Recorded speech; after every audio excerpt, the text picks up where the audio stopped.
বিসমিল্লাহির রহমানির রহিম। বিএনপি সহ সকল অঙ্গ সংগঠনের সাথী বন্ধুরা, আপনারা জানেন আমাদের পার্টির ভারপ্রাপ্ত চেয়ারম্যান তারেক রহমান গত কয়েকদিন পূর্বে বিবিসি বাংলার সাথে একটি সাক্ষাৎকার দিয়েছেন।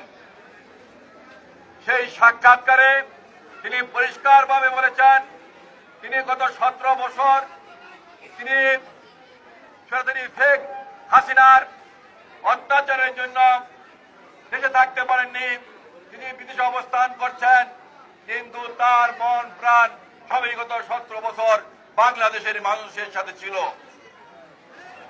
তিনি তার বক্তব্যে বলেছেন বাংলাদেশের মানুষ যা চান তিনিও তাই চান, তার বাইরে তিনি কিছু চান না। প্রিয় সাথী বন্ধুরা, তার বক্তব্য বাংলাদেশের ছাত্র, যুবক, শ্রমিক, কৃষক, পেশাজীবী মানুষের মনের কথা ফুটে উঠেছে। তাই আমরা আমাদের পক্ষ থেকে পার্টির ভারপ্রাপ্ত চেয়ারম্যান তারেক রহমানকে আন্তরিকভাবে ধন্যবাদ জানাচ্ছি, তার কাছে আমরা কৃতজ্ঞতা প্রকাশ করছি। তিনি যে আমাদের মনের কথাগুলো বাংলাদেশের যুব সমাজের, ছাত্র সমাজের, শ্রমিক সমাজের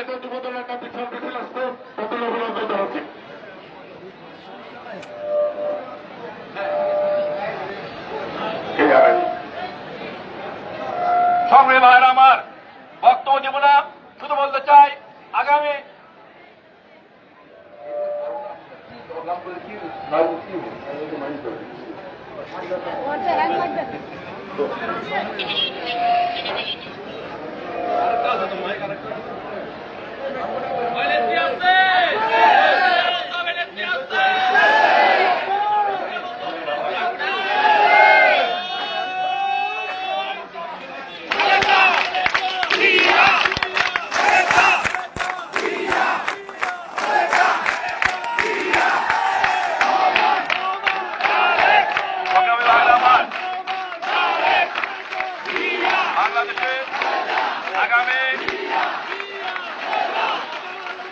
গত ফেব্রুয়ারি মাসে একটি নির্বাচন হবে।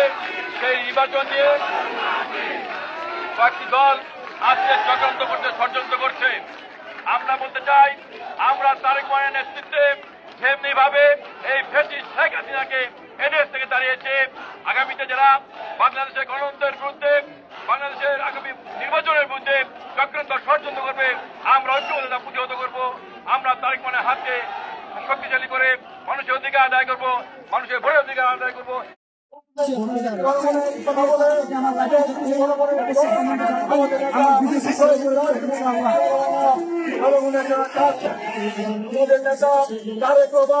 পরিষ্কার ভাষা বলেছেন জনগণের পাশে থাকতে হবে, জনগণের পাশে থেকে জনগণের সকল সমস্যার সমাধান করতে হবে। জনগণ না থাকলে নেই। পরিষ্কার ভাষা বলতে চাই আমাদের নেতা তারেক রহমান পরিষ্কার ভাষা বলেছেন রাষ্ট্র মেরামতের জন্য 31 দফা দেওয়া হচ্ছে।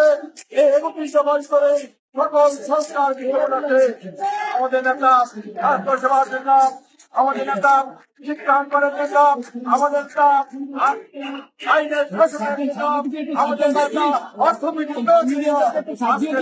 দিয়েছেন। আমাদের নেতা পরিষ্কার ভাষা বলেছেন কোন ব্যক্তির পরপর ভুল করে উপরে প্রধানমন্ত্রী থাকতে পারবে না। পরিষ্কার ভাষা বলেছেন আজকে জনগণের কোন চিন্তা করে রাষ্ট্র চিন্তা করে ক্ষমতা